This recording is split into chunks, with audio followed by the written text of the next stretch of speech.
In this video, I'm going to show you how to troubleshoot your cold email campaigns and fix them if they're not working. So the very first thing we gotta get right is tracking our data in the first place. And this is often very overlooked, but solving the problem starts with defining the problem. And you can't fix anything if you're not tracking your data properly. You can't just go off a feeling or whatever. We're doing a data-driven approach here. And the thing is, sending tools like SmartLead, Instantly, whatever you use, make it very, very simple to track data.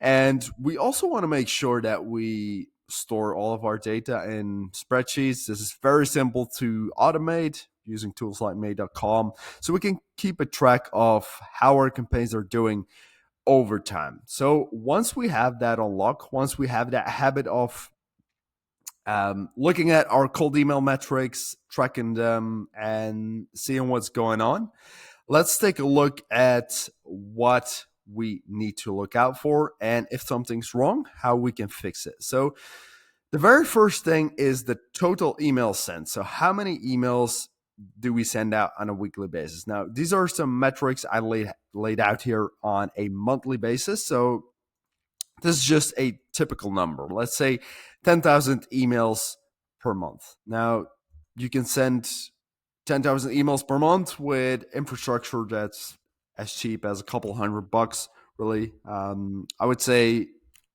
10,000 emails a month really is the minimum if you want to do any sort of cold email campaigns. Otherwise, it's not really worth it, to be honest. So 10,000 emails a month, that equals roughly 5,000 leads contacted, depending on how many actually reply. But yeah, so 5,000 leads contacted or 10,000 emails sent per month. That's the baseline for our campaign. And it's also the easiest one to control. It's just a matter of linearly scaling our infrastructure or inboxes, right? It is completely dependent on our sending capacity. How many inboxes do we have set up? If we have 50 inboxes set up, it's easy to send 10,000 emails a month.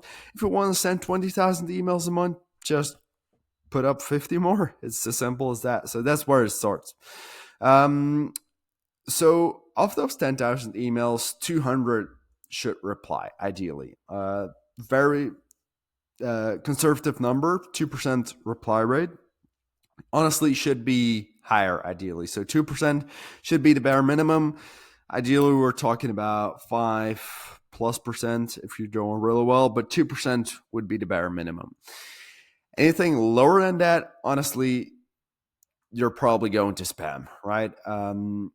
Like, there are obviously some other factors that play into your overall reply rate, like, let's say, the subject line or your script, whatever.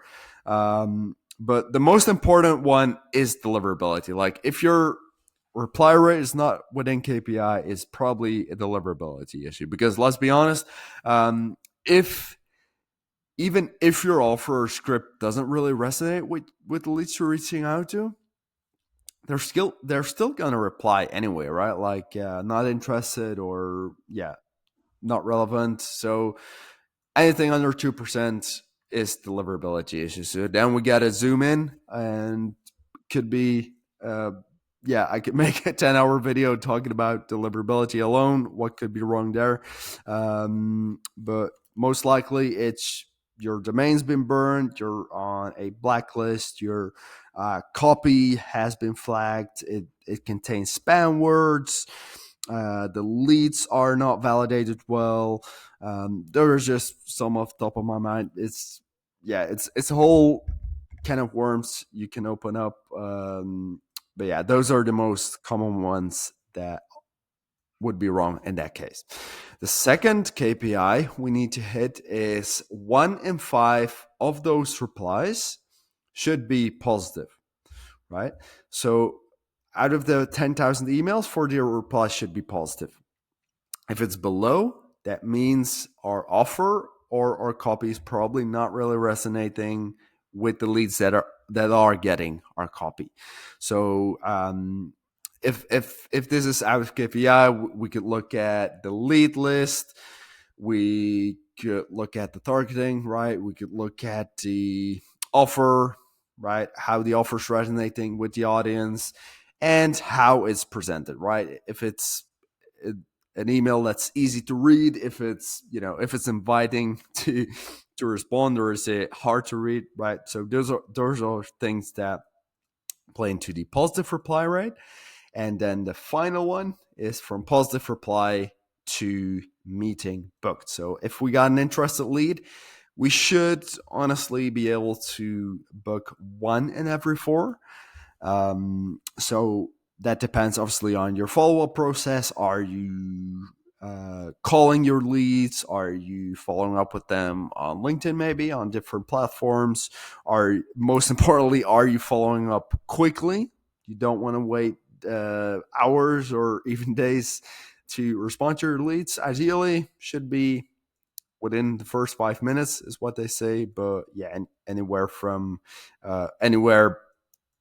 within that 30-minute time frame should be all right. So those are the four points we have in our cold email system, and where you can identify bottlenecks. So definitely make sure you start tracking your data from now on, and you actually understand what's going on in your campaigns. But yeah, hopefully you found this very short video helpful, and let me know if you did. I will talk to you soon. Cheers. Bye bye.